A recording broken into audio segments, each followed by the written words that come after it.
हमारी राज्यों को क्या परामर्श है और आम समुदाय से, समाज से क्या निवेदन है, वो हम आपके सामने रखना चाहेंगे।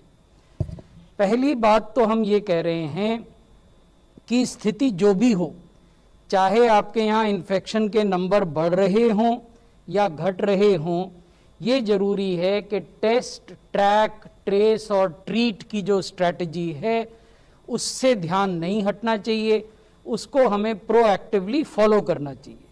दूसरे शब्दों में हम ये कह रहे हैं कि जब तक पेंडेमिक है तब तक the strategy of test, track, trace and treat will not go out of fashion.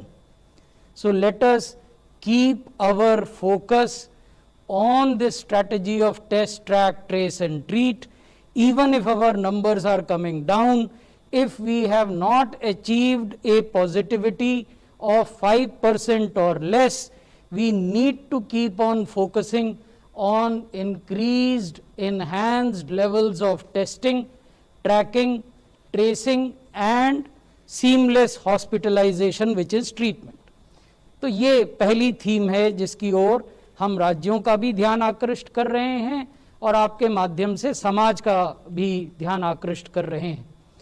दूसरा हम ये कह रहे हैं कि ये आवश्यकता है कि जो निकट भूतकाल में जो हमें बेनिफिट्स मिले हैं, जो गेन मिले हैं, वो गेन मैंने आपको दिखाए।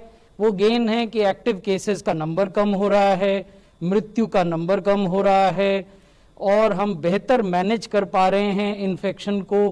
कुछ राज्यों में हमें ऐसा लगता है कि चेन ऑफ ट्रांसमिशन को भी हमने ब्रेक करने में कुछ सफलता पाई है, क्योंकि वहाँ जो पॉजिटिविटी रेट हैं वो राष्ट्र के औसत से भी कम हो गए हैं।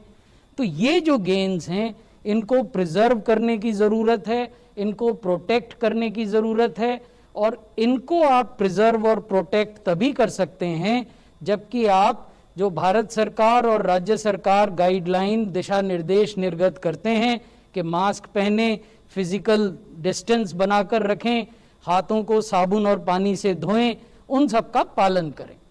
तीसरी बड़ी बात जो स्वास्थ्य मंत्रालय निवेदन कर रहा है वो ये है कि फेस्टिवल्स का जो मौका है वो अभी समाप्त नहीं हुआ है, अभी भी जारी है। कुछ पर्व त्योहार बीत गए हैं, कुछ आने वाले हैं, इसलिए जरूरी है कि इस दौरान भी केसेस में सर्ज ना हो, उनकी संख्या न बढ़े।